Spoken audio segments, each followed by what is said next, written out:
Howdy folks, Zethios here, and welcome back to Tyranny.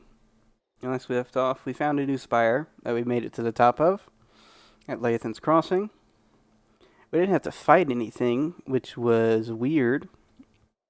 Maybe we'll fight something later, because all the talk we heard about Old Wall was the fact that there was nasty things in it.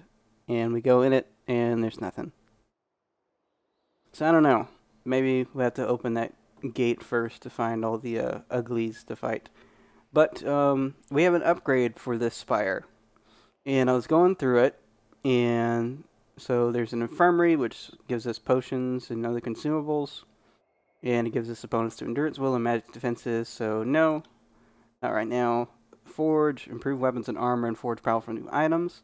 Tempting. Bonus to armor, parry, and dodge. Only really one of those is tempting. So, not right now. So I'm torn between the library and the training grounds. So the training grounds allow us to recruit skill trainers, the finest skill trainers. And resting there grants bonus to accuracy, athletics, and subterfuge. Which are all things that we are good at and would like bonuses to. And having skill trainers is also nice, but it's kind of early. We don't have any money. Versus constructing a library, which allows us to research things, knowledge, edicts, and artifacts. And that's very peculiar that that shows up in this list as something we can research. Probably not right off the bat, but I'm assuming that tells me that we're fixing to become really badass. Alright, so resting and inspiring gains bonus to lore and all magical skills, which isn't good for a character. It would be good for a lot of the party members that we have, because we've basically gone pretty magic heavy in the back, versus me, which is kind of the mixed rogue, and the tank. So it's very torn between these two, because the bonus is here that's specifically for us. And skill trainers are good, but we don't have a lot of money. So I'm assuming research requires something other than money. Maybe money as well, but it'll probably need some stuff. Some specific ingredients or materials.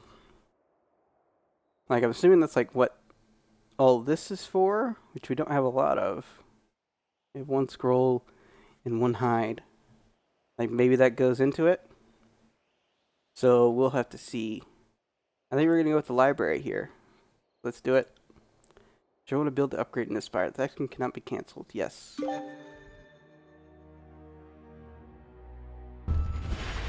We're alright. So simply required. Yeah. Alright, you've acquired a second spire. All spires are linked, allowing you to travel instantly between them. To reduce your travel time through the tiers. Cool. You can upgrade spires you discover, building new structures on top of them. Each upgrade will provide you with different benefits. Click on the spire icon to select an upgrade. Upgrades take time to build and money to maintain. If you no longer have the money to maintain an upgrade, it will be suspended and you will no longer receive its benefits.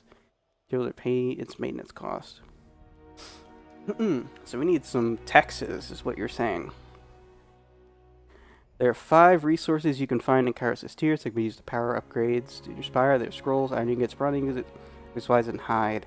Each upgrade uses different resources. Okay. Interesting. Alright. On the subject of spires. Alright, so one of the fate binders, regardless, is that the... I think that was the fate binder of war, if I'm not mistaken. Alright, so my dear Zethios. So I guess put it that way. I don't think we're not on that level. The court is all abuzz with the news of the Civil War. Representatives from the chorus and the disfavor are having little shouting matches in front of Tunon. The petitioners to the court seem swept up in talks of who will crush whom, and if and when Tunon will bring down the gavel and stop the fighting.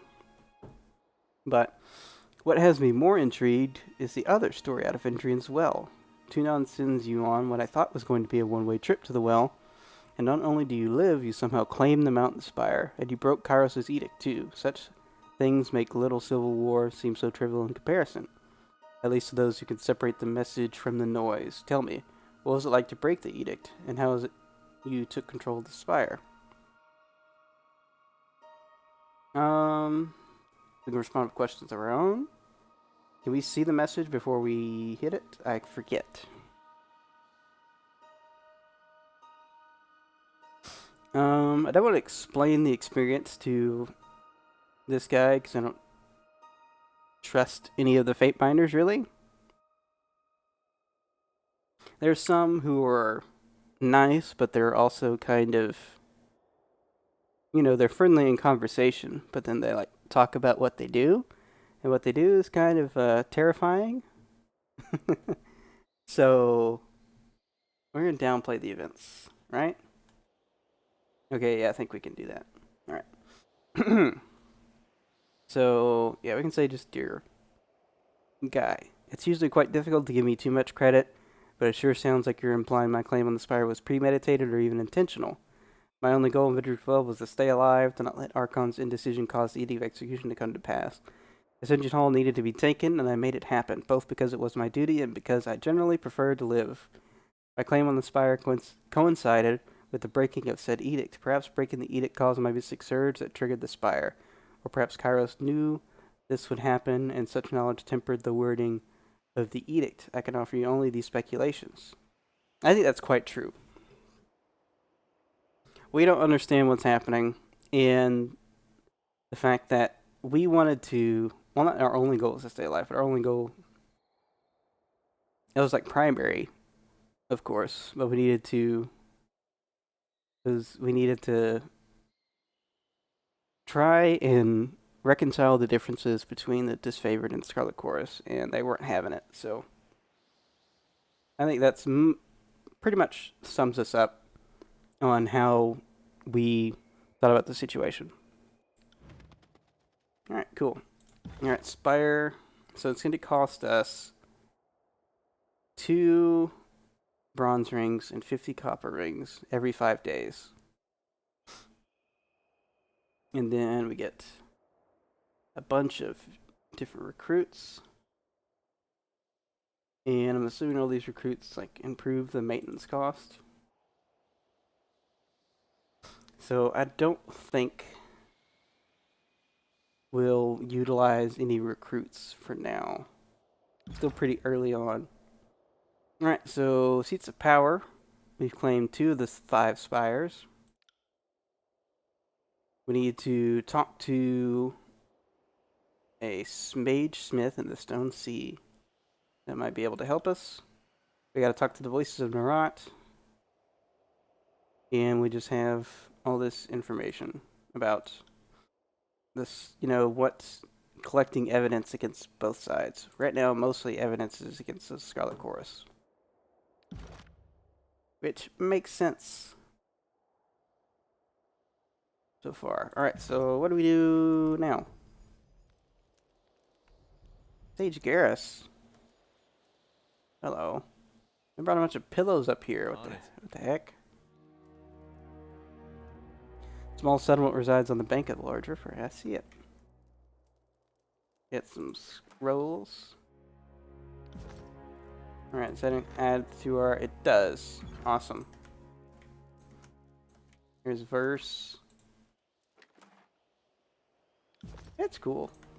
Glad we get resources for building this stuff. Even from this height, the Portiscore River is vast and expansive. Holy crap, look at that.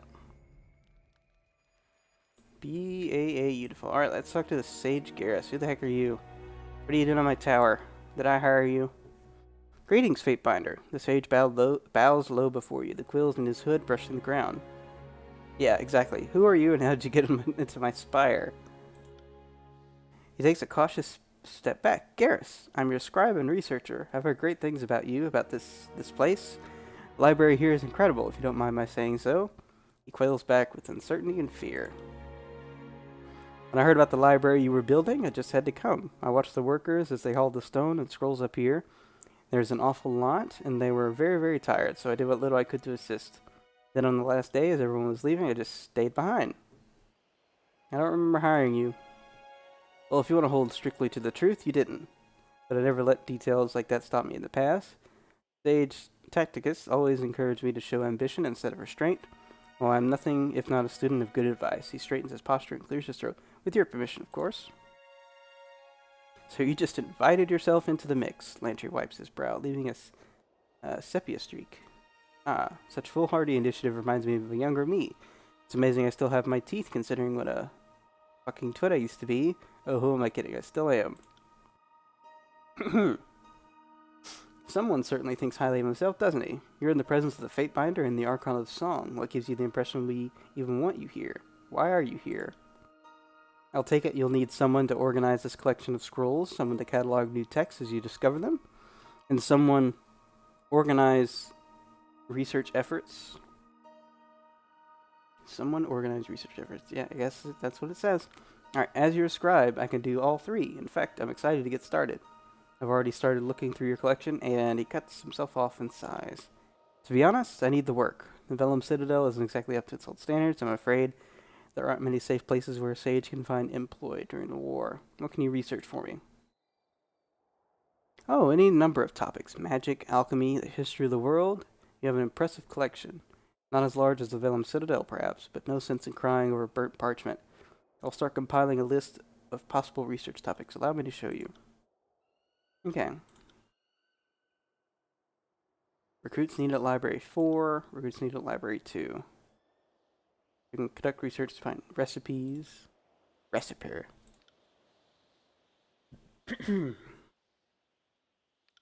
Or plans and schematics for new artifacts. See? And we would need scrolls for both, and we have enough scrolls for both. But we need to hire people. And don't have the cash for that. So won't be doing that for now. Should we talk to Evanverse? Well, Lantry does need to talk. So might as well talk with Lantry real quick. So your latest acquisition has me thinking about the Spires some more. By all accounts, they go as far back as the old walls. Over the centuries, the nobles of the tiers have claimed the Spires, but they've only ever battled over the land at the ground level of the monuments. I've never seen the glyphs of a spire light up in all my years. Not until you show up. If this were an isolated incident, I'd be confused. But it seems the spires, plural, are somehow connected to you. What's your secret? So we could accuse Tunon or one of the Archons of doing something. I don't think is the case. Good lord, allergies are kicking my ass right now. So I have a big old stuffy nose. It's driving me crazy. And the allergy meds have not helped. Alright, so we could say that we've studied at Tunon's feet. Sure, been exposed to all sorts of arcane powers. Or just said it's a surprise to me as well. I'm gonna say it's a surprise to me as well. Long sigh escapes Lantry and he sticks his quill in his mouth, chewing on the tip. His head tilts from one side to the other, muttering inchoate half words. I'm not sure if I pronounced that correctly. That's not a word I'm familiar with. Inchoate. Definitely a word of the day lookup thing. For sure. Out with it. If I had the words for it, I'd share. I'm just not sure what to make of it. I'm realizing how much more there is to learn. Yep, no crap. Alright, let's talk further. And that's it. Okay. Maybe Ebb has something. The second spire has awoken to your presence. This is fascinating, and I admit enviable. If it turns out your connection to the spires invites death and woe, my jealousy might wane a bit. I've been mulling over that structure we found atop Vendrian's well. Would you be opposed to me studying the sculpture in closer detail? I'd perhaps work a spell or two near the structure. Simple cantrips of gravelight by which to read and inspect, but I will not poke or shove the thing in any way physical or mystical. Alright, let's see. Gravelight is the magical term for the light of the moon Tratus grave, specifically when harnessed and manipulated for nefarious purposes, when the moon's rays are normally incapable of causing so much as a mild sunburn. The Tidecasters have long studied magic that can concentrate these rays into bolts and beams of searing doom. The Tidecasters have spent centuries trying to mimic and control the moon's tidal pull on the oceans, and will often mention that diverting moonlight is the easy stuff compared to pulling and pushing the tides, but modern times have forced the School of Tides to concentrate on the more martial applications of this magic. Okay.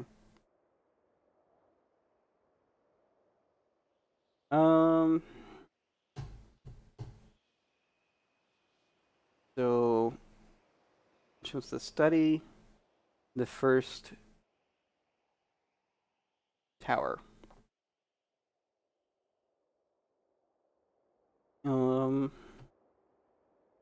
Zethios definitely wants to understand what's happening. And if we're not going to have her in the party right now, then she needs to have something to do. And as long as you don't break the tower. So, if you think it wise. Thank you. Next time we have a good moonlit night, I'd best settle in and see what sort of magic perturbations I can sense from the sculpture. What is it you need? Alright, yep. Nothing else at this point in time. See if Verse has anything to talk about. We've kind of been buoyed out of the party, but with only 4 members, it's kind of hard to have a bow and dagger character. 2 of them, in fact. Our gang is building quite the little collection of spires, aren't we? The Voices of Nerat was never one for keeping strongholds, but I can definitely see the appeal. Why doesn't he like strongholds? Because there's no point in standing still. The Voices prefers to keep his forces busy and on the move, for the only restful hours between dusk and dawn. Besides, fighters in motion are less likely to rise up and challenge authority. Safety in numbers. Once you get people hunkering down to discuss their problems, suddenly everyone has a reason to kill the closest game boss. La la la. Allergies, blah. Alright, what do you think of these spires? They're big, but make no mistake, a determined army could knock one down if they got enough shovels and picks together. They'll be so quick to assume that you're invincible. As to what they are, I try not to ask those sorts of questions. What do you need? Yep, we'll talk again later. Alright, so basically, had a conversation with everybody that we really need to. So, Lantry took the Siren, right? Good day, Fatebinder. It's always nice to see you. Siren smiles and blushes at her What words. do you need?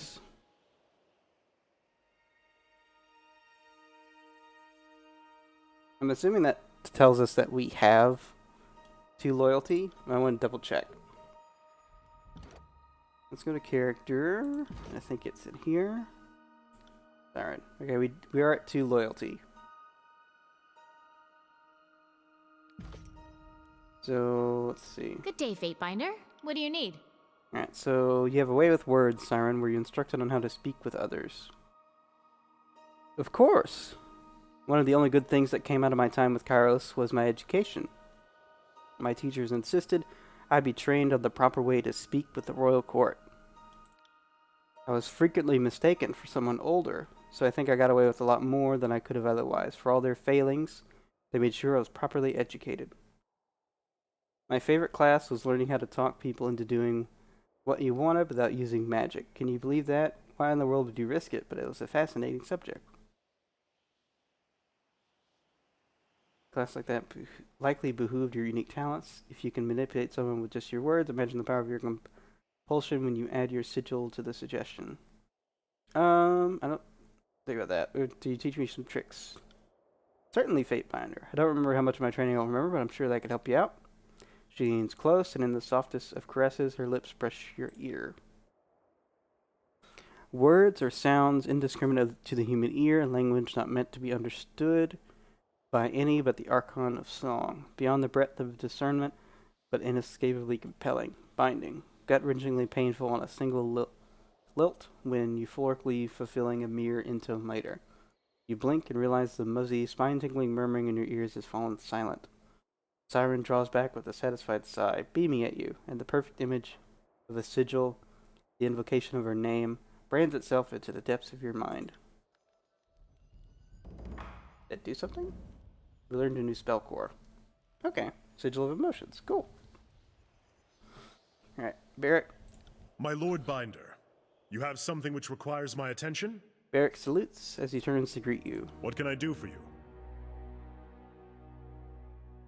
Doesn't seem to know anything else, so let's get out of here. We can go to the Runic Hall, Lathan's Crossing, or we can go to the world map. Vinderan's Well is our place. Ironhall Trail. Don't know if we've been there before. Maybe we have? Is that the place where the crossing was? So the Stone Sea is where Cacophony is. There's Secluded Forge where that's going to be, and there's the Bastard City.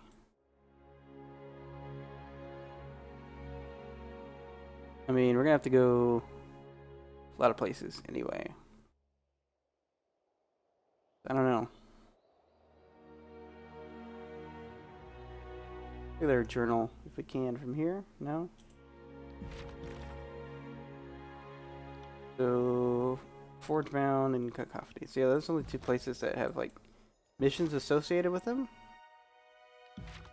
Are these two areas. So, I think we're gonna go towards the Secluded Forge. Try and get Barik help first. Alright, it's gonna take 2 days. It automatically teleports us between spires, which is great. Alright. You have an encounter in the Stone Sea. So while lowering yourself along a seemingly endless rope, perilously anchored in a stone that juts out over a much lower stone flat, you make out the gurgling of slowly moving water. As your descent continues, the stone wall falls away from you into a massive cavern containing a thin sliver of stream winding away from a timid waterfall. It gathers in a large basin filled with thick mud, warmed by the sunlight from above. Damp moss clings to the rocks, and vines crawl the inner stones of the overhang before dangling above you like verdant constellations. You reach solid ground and determine this is a reasonable locale to rest your aching muscles.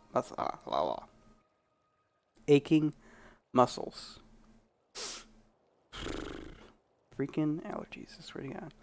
So we can relax in a mud bath, we can follow the water, or we can move on. Why? Rest our aching muscles. So based on like what it says here, option A. Or we could keep going, or we could keep going. Let's relax in the mud bath. Let's see what's going on. You set down your gear on a broad, flat rock near the pool, break bread, and replenish your water from the falls. It's cool and crisp. Welcome change from your leather aftertaste of your water skin. Afterward, you strip down and lower yourself into the warm mud. It draws the soreness from your back and shoulders and massages your sun-worn skin. By the time you climb out, you feel like a new person. Almost as if the mud of the Stone Sea has formed a new layer of flesh above your sinew. You dress and shoulder your gear, ready to move on to the next locale. But nothing. Except we get invigorated and toughened. I think we had toughened before. Okay. Wonder what the other... I know move on probably would have been nothing. Following the water, I don't know what that could have been like. Alright, so it just sends us here. In stark contrast to the tools of the Overlord's forge-bound smiths, this equipment bears the marks of heavy use and inconsistent maintenance. The mixed flavors of oil and sulfur cling to the back of your mouth. So look what you got. We're on space? Sure. A much abused earthenware jug dominates this small table, the only flat surface in this room not apparently dedicated to the smith's craft. An acerbic odor of strong, stale wine lurks in the air around it. And light leather gauntlets. Will do. Alright, let's talk to Lycentia. Cool air stirs your clothes as you step into the small workshop, despite the lit forge you see against the back wall. A dark-robed woman stalks the center of the space, fingers dancing against her chin, eyebrows furrowed in thought. City spears on her skin suggest she touches her face often. She spares you an initially dismissive glance, but follows it with a surprised double take. And this music is especially active for this small conversation we're having.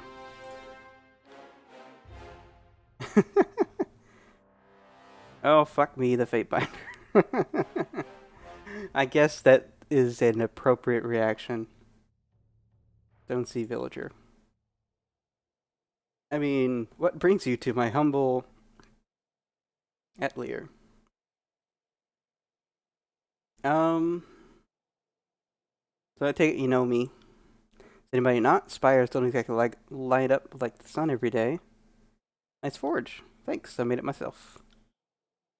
I'm particularly fond of the heat wards, not just on account of the comfort. Keeps the place from going up in flames, barring anything unusual. Had the thought after she frowns and drops into silence. I need you to examine my friend Barik. This one, I assume, he's pointy. Her gaze wanders around Barik's assortment of sharp edges. Damn it, Fate Binder, why can't you leave this be? Leave what be? Currently he's pretty bad at climbing, sneaking, swimming, and using the purvey unassisted. I'd like you to address that. I hope you might free Barik from his... Definitely two. Fate Binder, you know as well as I that Tunon forbade this. I cannot be complicit. You're oath-bound to follow my orders, so I order you to stand still and shut up. I promise that you'll be for the best, friend. Let me deal with the legal ramifications. Yeah, two. I have little confidence that Tunon will see it the same way, or that you will be able to shield me from his wrath. I assume that you want to come out with all your bits regardless, right? Then hold still and quiet down. Or anything else, I need to ask you a few questions. What manner of questions? Just answer the questions, Barik. I won't ask anything political or tactical, just only matters personal. Hardly reassuring.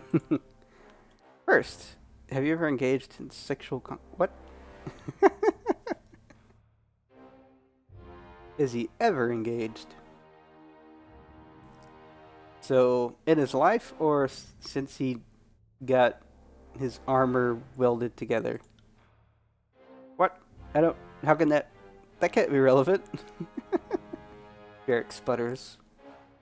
He doesn't understand the first thing about mystic sympathy, does he? Yeah, Barik, mystical sympathies and such. The Sith frowns and looks at you. Very convincing, Fatebinder. The armor has prevented anything from happening recently, regardless of whether or not I wanted it to. Before that, well, the Legion is, I spent, people I cared for deeply. We're the pride of the North, strong and beautiful. He creaks quietly. And that's all I shall speak of it. I have never passed time with a mage or archon, oathbound, beastwoman, or anything else unusual. This is like a doctor's visit. Nothing unusual. I've always heard that there's a special bond between a disfavored officer and their subordinates. Is there anything you are unwilling to soil with your perversion witch? You wore forge-bound armor during the conquest, correct? Smith nods. And prior to it, Was it sigil woven? Enchanted against harm? I do not believe so. It was iron. Have you had sigils of any kind branded into your skin? I bear the mark of the disfavored, and nothing else. Mark of the disfavored? The general sigil, or rather, what of it the Overlord decree allows. Many members of the Legion scar themselves with it, binding their loyalty into their flesh and blood. It marks us family. I've heard it said that Graven Ash protects. The sages had no direct knowledge of the Archon of War's abilities, but there were many theories. I don't suppose you can provide any concrete information. You asked me to reveal the Great General's secrets to a mage. This is too much.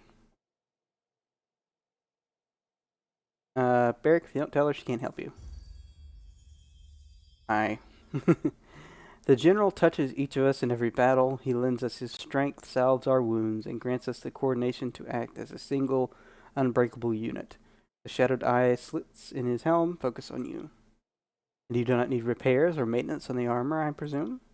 Aside from oiling it and filing down the pointier bits? No, wait. How did you know that? Metal grinds quietly. The smith stares at Barik in thoughtful silence before retrieving it from the forge, a long bar of iron, its end glowing red from the heat. She holds it out to you. I'll take it. Next, you'll want to stick that into him through his armor. It's going to hurt regardless, but I suspect quicker would be better. She leans towards you, lowering her voice. Stab Barik. Howling in agony, Barik staggers backwards, grasping at his side. The smell of burnt flesh hits your nostrils a moment later. Reaching down, Lycentia grabs the iron rod and tugs it from Barik's side, eliciting another scream of pain. She takes a step back, and his gauntlet swings out in a wild attempt to backhand her. Fucking shit on an ill-starred beast mother of asses. Oh, this is beautiful. I love this. What a great character concept. Especially for, like, you know, the goody two-shoes paladin. As goody two-shoes as you can be in a world named Tyranny. What in the Great General's name, woman? It'll be okay, Barik. You face worse. A hiss issues forth from within his helmet. I suppose that's true, though usually with a bit more warning. He twists his torso in an attempt to get a look at the wound. Amazing. The smith holds up the sizzling metal prod, drawing his sigil in the air with her free hand. Examine the wound. You've been close to the wound, but Barik's hand is clamped over the hole in his side, obscuring your view. I need to see the injury, Barik. With slow reluctance, Barik moves his gauntleted hand from the hole in his side. You peer through the hole in the oxidized bronze and iron shell, willing yourself to ignore the mixing smells of cooked meat and fetid human waste. You see the ragged, oozing flesh beneath, and a gasping red cavity pulsing in time with Barik's labored breath. Even as you watch, the wound seems to close, bronze-colored skin knitting together at the edges like a slowly closing mouth. It's not merely the skin, however. Barik's armor cage slowly shifts and flows, incrementally reducing the aperture. Are you seeing this too? We're not putting our finger in it. We're not putting our finger in it. His armor's fixing itself. Exactly, and the edges. If she's making any attempt to hide her excitement, she's failing spectacularly. Your armor and flesh heal is one. Is that a standard property among the disfavored? She straightens, peering into Barik's mismatched eyes. No, not to my knowledge. Then we're finally getting somewhere, right? It certainly means I've got a sense of what's going on. She taps her lips in thought. I have a working theory. What I can't make out is what differentiates you from the other disfavored who served in the Blade Grave. Maybe it's some trick of the blood, maybe it's your connection to the Fatebinder, maybe something else. But I barely knew the Fatebinder prior to Vendrian's Well. There's a lot we don't understand about how the world works. Kairos' strictures against literacy and inquiry don't exactly help. She glances at you. I'm not going to turn you in. I appreciate that, Fatebinder.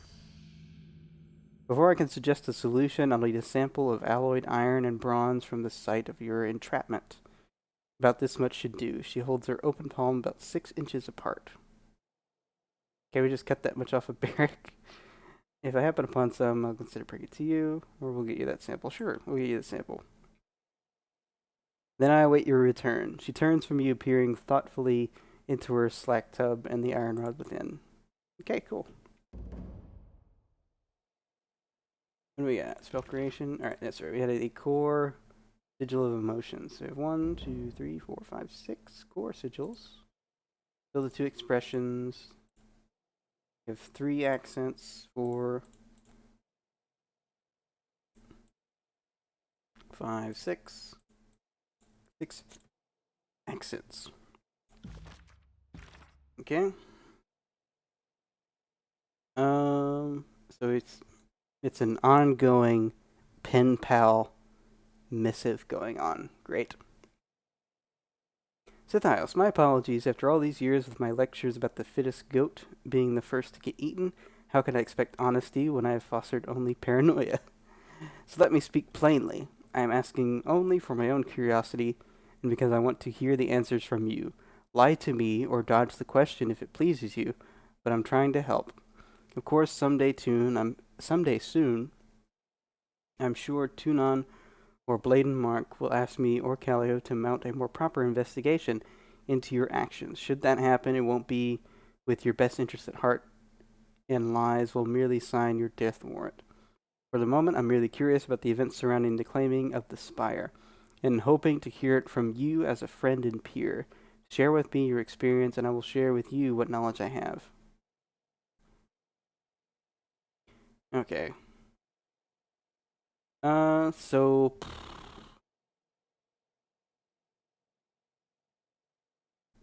maybe trust this person. Not really.